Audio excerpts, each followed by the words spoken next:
I'm joined by Bob Roth. He is the CEO of the David Lynch Foundation. And Bob, throughout the last 50 years or so, you've helped thousands of people, everyone from the business titans that we all know today to some of the most well-known celebrities, to inner city school children, military veterans, just working moms and dads.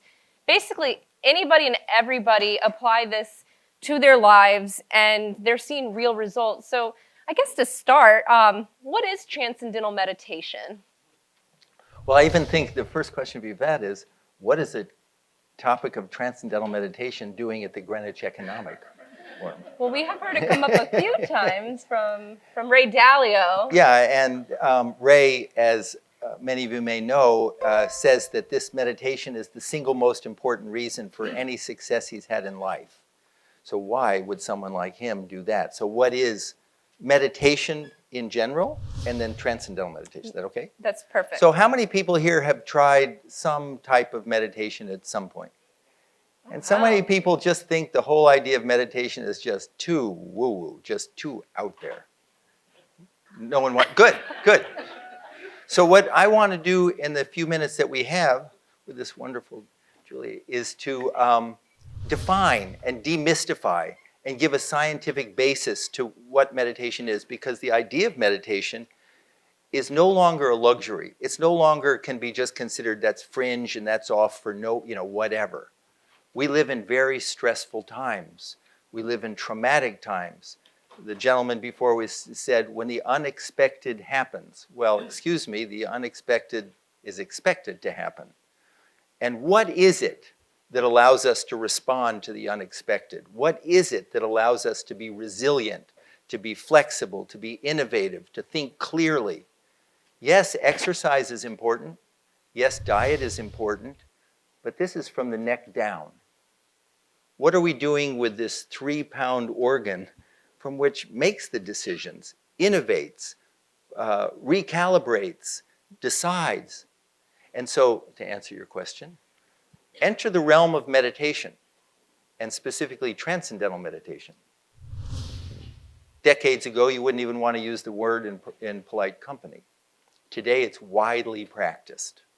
So to understand meditation quickly, and then to answer your question, I promise, but to answer to meditation, I like to use the example of an ocean. This is just a simple analogy. You're on a little boat, you're in the middle of the Atlantic Ocean, and all of a sudden you get these giant 30, 40, 50-foot high waves. And you could think the whole ocean is in upheaval. But do a cross-section of the ocean, and the ocean is over a mile deep. And while the nature of the ocean on the surface may be turbulent, the nature of the ocean at its depth is pretty darn silent. So that's a model for meditation. I'm going to pause here, but say one thing before I continue. When you think of what a meditation teacher would be like, I'm probably pretty much not that guy. No. I love science. I love data. I am a skeptic. I'm not a cynic. I'd never get out of bed. So what we're talking about here today is, if you want to remove the word meditation or transcendental meditation, just think of technique X. Just forget that. We're going to look at what science tells us about these practices. So meditation in general says you want to create calm in the ocean, then waves are the disruptor of calm. If you want to have a calm mind, you got all these thoughts, so you got to stop thoughts. That's you to think of meditation, Om, and close your eyes and clear your mind of thoughts, and all the sort of Hollywood characterization. That's very difficult to do, but there is data to show that that helps. Transcendental meditation, 2 hours after you ask the question, transcendental meditation recognizes that there's a vertical dimension to the mind and gives access, hypothesizes that deep within everyone, whether you're a skeptic or not, it does not matter. Deep within every one of us right now, there's a level where your mind is already settled.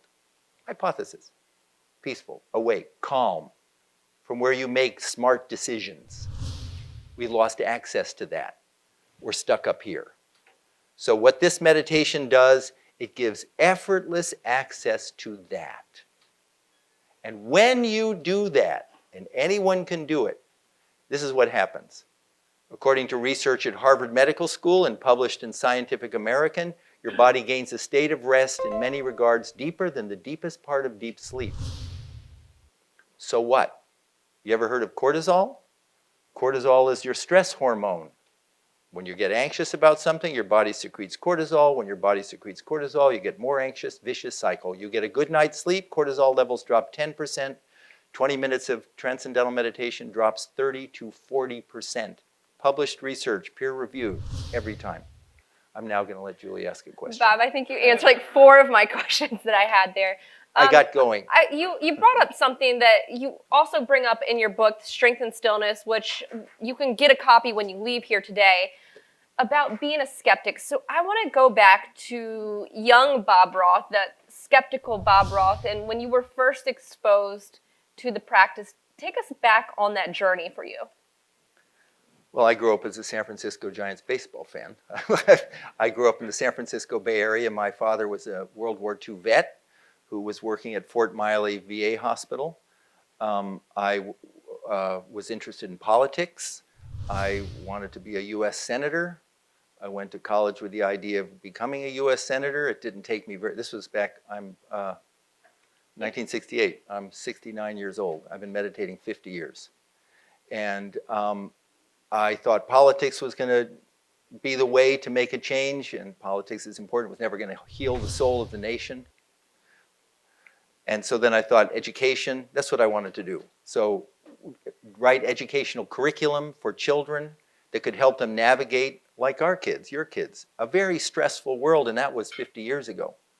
So I'm going to school full-time, I'm working full-time. There's a lot of crazy stuff going on, and I'm not buying any of it. But one person who I really trusted, a down-to-earth guy, was doing something called meditation. It was not a word in my vocabulary. I said, I don't believe in any of that stuff.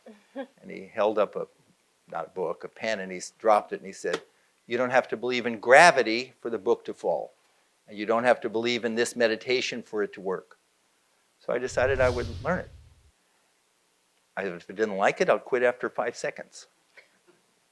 And it was so relaxing, physically relaxing, like all the research shows, so marked that right after that, my first thought was, oh, so this is going to be the tool I'm going to teach those kids. I wanted to work with kids. And that was June 28th, 1969. 50 years ago, I now head up a foundation, the David Lynch Foundation, with a great filmmaker, David Lynch, and we've now provided the scholarships for 1 million inner-city school kids to learn to meditate for free. Ray Rivers is a great friend and supporter of the David Lynch Foundation. I just came back from an hour-long meeting with my colleague, Fred Plesser, with the Secretary, Robert Wilkie, the VA Secretary. We're talking to him and his people about what it will take to bring this meditation to 1 million veterans who suffer from post-traumatic stress disorder, because the data shows it works. That's amazing. Let's talk about the data, because you mentioned you were a skeptic, that you really like science, but you're actually seeing results. So those school children you were referencing, using transcendental meditation, what kind of results are you seeing in the classroom, outside of the classroom, if you can speak to that? How many of you have children or grandchildren and you're concerned about their anxiety levels? And you think, why? I mean, not why, you know why. I mean, cyberbullying, pressure, school, everything. Children are getting, the Surgeon General, past Surgeon General said, if Americans are swimming in an ocean of stress, our children are drowning in it. And they don't have the brain capacity, the brain functioning to be able to deal with those pressures, those stresses. It's traumatizing. The number 2 cause of death among teenagers in America, suicide. And the fastest rate of growth of that in that demographic, girls 13 to 16. Something's wrong. And so what we're doing is we're equipping children with a non-religious, non-philosophical, anybody can do this meditation. There's no philosophy. You can think it's a crock. It works great, fine. Ray does it. His family does it. That Ray does it. You learn this meditation just sitting comfortably like this. You do this simple technique. Your attention settles down. Your body gains this deep rest. The research shows, published research, improved grades, improved test scores. Kids get crushed under the pressure of testing. Reduced suspensions and expulsions. We're now starting a study at Mount Sinai Hospital on opioid addiction among teenagers. So there's improved academic performance, but here's something. University of Chicago Crime Lab recently funded a $3 million study on 2,000 kids in the toughest schools in Chicago. And what they were looking for is, could this reduce arrests for violent crime? It's the reactivity of the brain. It's the amygdala, the hyperreactivity of the brain. And if a child gets arrested for violent crime, school to prison pipeline, life ruined. If you do an intervention to reduce arrests for violent crime, this is the toughest schools in Chicago, picked by the Chicago public school system. If you reduce arrests by 5 or 10%, you're happy. The meditating teenagers in the most violent neighborhoods, 70% reduction in arrests for violent crime. So now what we're doing is we want to replicate that with 4,000 kids in the LA school district and the New York City school district, such that this becomes like PE. Like it's a tool that children need to have in their toolbox, and we need to have in our toolbox. And when you bring up the idea of having a tool, that's a great way to think about applying it, because you can literally do this anywhere, right, Bob? I could do this in the back of an Uber somewhere, or maybe go sit at my desk or something. It doesn't matter where you are. I've done it at Yankee Stadium on a slow day. Or I should say Jets games. Were you just doing it out there as well? Wouldn't say that, huh? Were you just doing it out there in the speaker lounge? Yeah, this is not something where you have to sit pretzel. I mean, literally, I lean back, but you just, like you are, just like that. It's silent.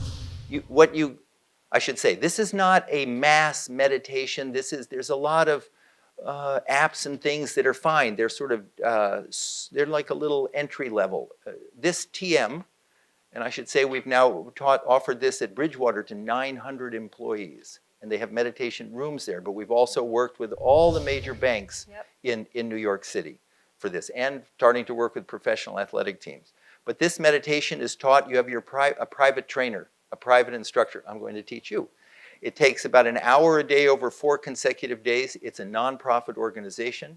And we do go into businesses as we go into schools. And when you do it, it's just sitting comfortably with your eyes closed, and noise is not an obstacle, because you're not trying to stop the waves. You're just accessing a field of quiet, hypothetically. So there's no belief that exists within every one of us. And when we do that, there's an immediate transformation in the way their brain and body function. A couple of follow-ons there. You have a mantra, is that right? And that's personal and private. But if you could explain, what is the mantra and how does that apply to TM? Going right into it. So the question is, so you're up here. I call this the gotta level of the mind. Is this too much detail? Is this? No. All right, okay. This is, the surface thinking mind. So some traditions call it the monkey mind. I call the waves. I call it the gotta mind. As in, I gotta do this, and I gotta do that, and I gotta call him, and I gotta call her, and I gotta make a list, then I got to find the list, then I got to make a new list, and I got to slow down, but I got to get going, and I got to get to sleep, but I got to get up. And anybody ever get up in the middle of the night and you really got to get back to sleep, but the gotta mind doesn't stop? So that's this. And so in transcendental meditation, TM, and transcendental, it doesn't mean like weird, transcendent. We look for transcendent experiences all the time. In music, in sports, athletes call the zone. You hold a newborn child in your arms. It's a transcendent, quiet moment. So in this meditation, we access that quiet. For that, we're given what's called a mantra, which is an unusual word, which just means a word or a sound that has no meaning. So you're given it. Your teacher, it's like if I were to teach you, or there's in the New York City area, of course, this is an arrogance. We have the best teachers in the world. Except for if you live someplace else, then you do. And the teacher's certified, specially trained, and the teacher will give you a sound, a mantra, it's used silently, and teach you how to use it properly. Again, an hour a day over 4 days in a row. Again, nothing to believe in, nothing weird. I'm a skeptic. You know, if someone were to, what are you talking about? Meditation is, wait, can I say one other thing? Oh, absolutely. Okay. So sometimes people say to me, well, yeah, fine, but I just don't have the time. 20 minutes twice a day, are you out of your mind? And this one 16-year-old kid came in with his dad. So the mom had started to meditate. And she really said, I really need my husband to start because he is stressed out of his mind. But if you ask him how he's doing, he's fine. Nothing's the matter. So they came in to learn, that the son and the father. And the guy said, yeah, fine, I'm skeptical. Maybe the research is there. I don't think I could do it, but I just don't have the time. So the kid had been primed by the mom. So he starts off and he says, Dad, there's 1,440 minutes in a day. You don't have time for 40 minutes. 40 minutes, he's doing well. And then here comes the mom's words, for a little self-care. That was a giveaway that it came from the mom. But the fact of the matter is, we do have 1,440 minutes in the day, and 20 minutes twice a day, or sometimes once a day, or sometimes 15 minutes, is a powerful tool to wake up the brain. And if there's time, talk about what it does to the frontal lobes, which is your executive functioning, and wakes up the imagination network in the brain, and calms the amygdala. And because of the word called neuroplasticity, the changes that take place during meditation last in activity. I vowed to give short answers. No, but this is great because these are all the questions that I had is, well, what does someone say when they don't have time? But you're tapping into going deep. And can you give us maybe a more tangible answer from your own life where you went deep? Well, it's an interesting thing. We already know what that means anyway. You're on a playground and you see some little kid and you say, oh, that kid's a hothead. That kid's boiling over with rage. And then you have a thought, wow, that kid's cool, calm, and collected. And we have the term in our business, oh, cooler minds will prevail. We know that already. So sometimes the mind is heated, a lot of entropy. Sometimes the mind is cooler, less entropy. All that meditation does, as we know how, not ourselves, of course, but you know how some people can overreact and go from 0 to 100 and like overblown quickly? Well, it turns out the brain and nervous system can go the other way. The nervous system and body can take a profound state of rest. And so it's just a familiar experience. If I teach someone to meditate, afterwards they go, that was easy, and that was relaxing, and that was familiar. Sometimes people will say, 20 minutes. How do you know when your 20 minutes are up? And I say, look at your watch. You're not going anywhere. You're just settling down. Just settling down. And when you settle down, cortisol levels drop 30 to 40%. There's what serotonin is? Serotonin is the happiness neurotransmitter. There's a big problem, and we don't like to admit it, not only anxiety, but depression. Big problem with depression. It's something we don't admit. 60 million Americans with depression. Low levels of serotonin. Prozac mimics serotonin. During this meditation, there's a sharp increase in serotonin that stays up. The National Institutes of Health have given $26 million to study the effects of this meditation on high blood pressure. Turns out that this is more effective for reducing high blood pressure than antihypertensive medication, and no negative side effects. This one doctor said if TM was a pill, it would be a multi-billion-dollar industry. But it's not. It's a technique that also does all these other things as well. Whenever I talk to you, you just exude this happiness Be nice. about you. Oh, okay. and it's kind of a great pitch for TM, just interacting with you. So I want you to kind of be reflective here. What do you think your life would be like if you never discovered TM and you didn't practice? What do you think? Well, when I was a kid, I wanted to be a basketball announcer because I wasn't going to be good enough. I loved San Francisco Warriors and Rick Barry, if you're old enough. And I really loved sports. And then I would have gone into probably politics. But I think I fell into this as a tool for for transformation, social transformation. The foundation, I like it because it's a democratization of this.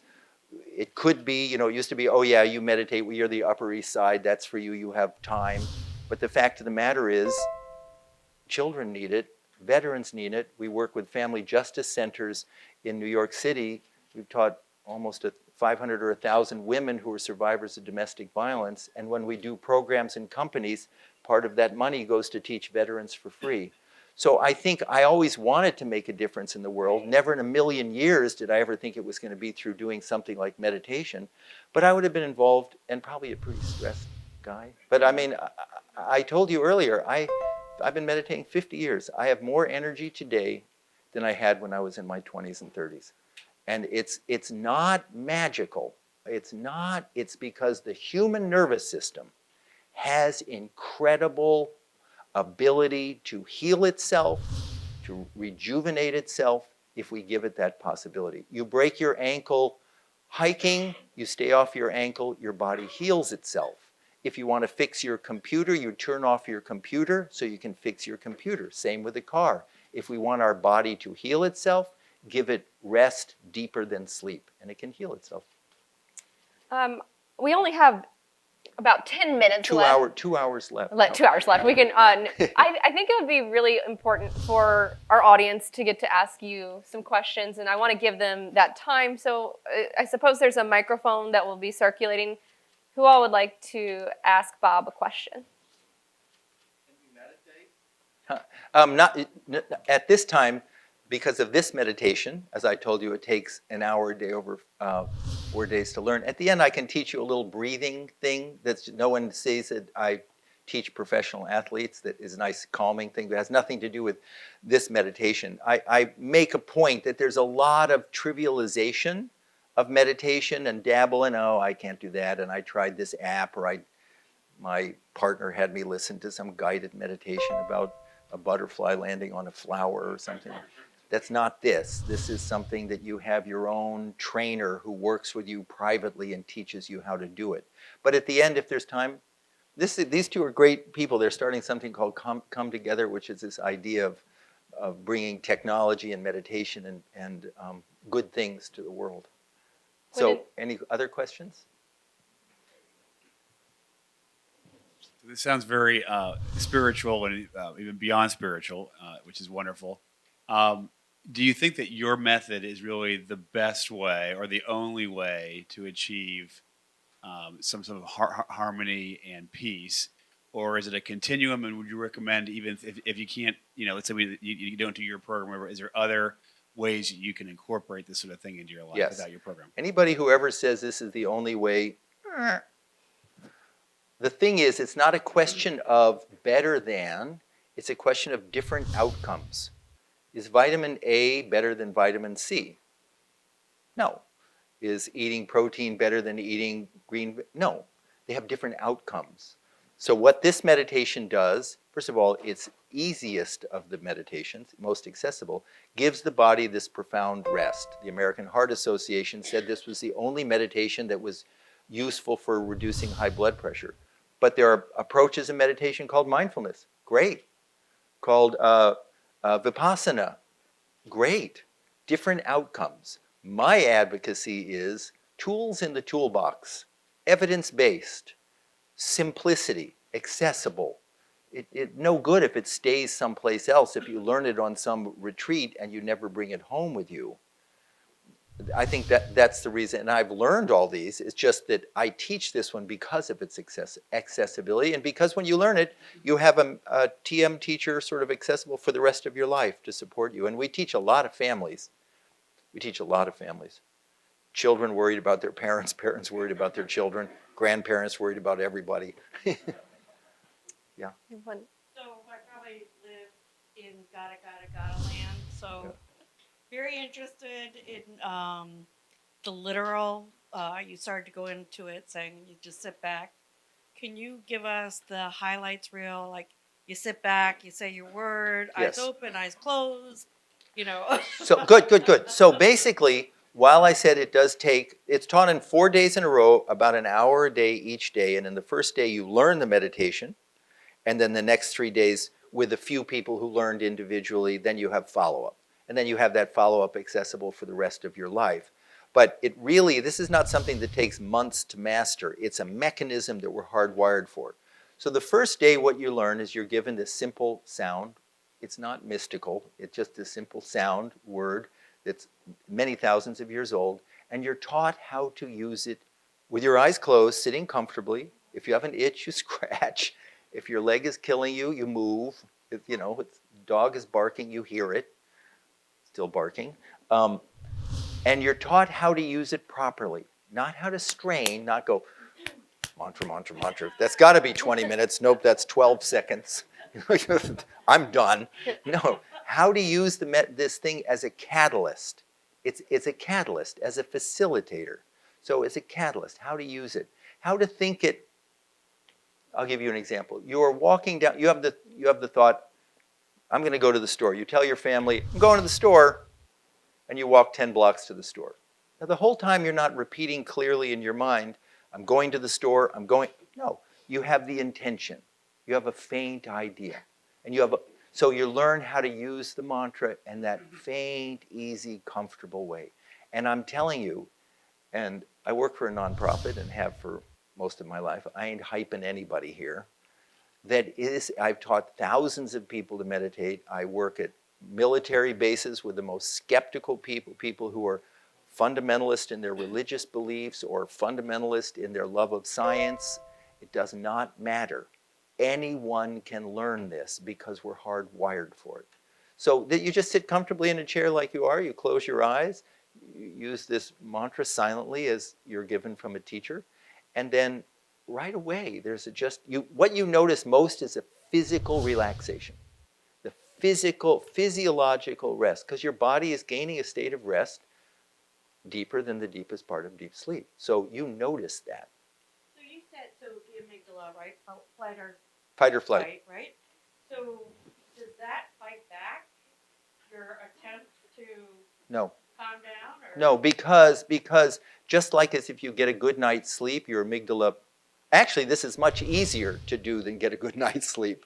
We work with veterans if people have a lot of problem with sleep, and this is one of the first benefits that people notice. You know, I mean, it's a trajectory, it's not every time, but improvement of sleep over time, because twice a day you're getting rid of the stress that keeps you awake at night. First thing in the morning you do it, before the day begins, before your 3 cups of coffee, or 3 double espressos. First thing in the morning, start the day, wakes up the brain, wakes up the frontal lobe. You do your day, then at the end of the day, in a train, in your office, at home, close your eyes, meditate for a few minutes again, washes off the stress of the day. You sleep much better at night. That process of settling down calms the amygdala. So you don't have to fight the amygdala, it just calms. See a question over here. I just want to say I applaud your efforts. Let's wait for a mic, even though I'd love to answer the question, but. I don't really have a question as much as I just want to say I applaud your efforts and what you're doing. I think it's critical and it's extremely important in these times so that we can treat each other like humans. Yes. Versus and so that we could look within, then think about everybody else, because that's the major problem that's going on right now. So I just want to say I applaud your efforts. Thank you. And the lovely thing about thank you. I appreciate that. And the lovely thing about this is it's not a philosophy. We're not telling those gangbangers, the veteran, oh, be happy or be nice to people. We're giving them a tool. Just like when you want to pick up a heavy box, you've got to work out, strengthen your muscles, you can pick up a heavy box. If you want your mind, and I'm sure we notice it sometimes, end of the day, our attention flags. Our memory's not quite as sharp as it was. We don't want to admit it to people, but we notice that. If you don't want that to happen, then we want to activate the areas in the brain, the muscles in the brain that drive, fuel, focus, decision-making, innovative thinking. So I appreciate that, and the reason why, and again, we're working in prisons as well, is it stops the reactivity. I think we're sold on transcendental meditation. I hope that everyone goes and tries it, get involved with the David Lynch Foundation and pick up a copy of Strength and Stillness. They're in the lobby. And thank you so much, Bob Roth, for being our closing keynote. And thank you, this wonderful woman who did such a lovely job you. of hosting. Thank you very much. The 2019 Greenwich Economic Forum is brought to you by Bridgewater Associates. Meaningful work, meaningful relationships. Churchill Asset Management, Nuveen, a leading provider of senior and unitranche debt to middle market companies. Ropes & Gray, bright past, brilliant future. Aurora Capital, inspiring partnerships. And Gramercy Funds Management, we are emerging markets. Special considerations to Bank of America, life's better when we're connected. Noah Private Wealth Management, a leading wealth and asset management service provider in China. Guotai Jinan Futures, a leading brokerage firm for commodity futures and financial futures in China. China Industrial Securities, a comprehensive financial group providing full spectrum financial services in Hong Kong. And Titan Advisors, built like a hedge fund. Special thanks to the Financial Times and Greenwich Business Institute for hosting us. And thank you to all the sponsors who helped make this event possible.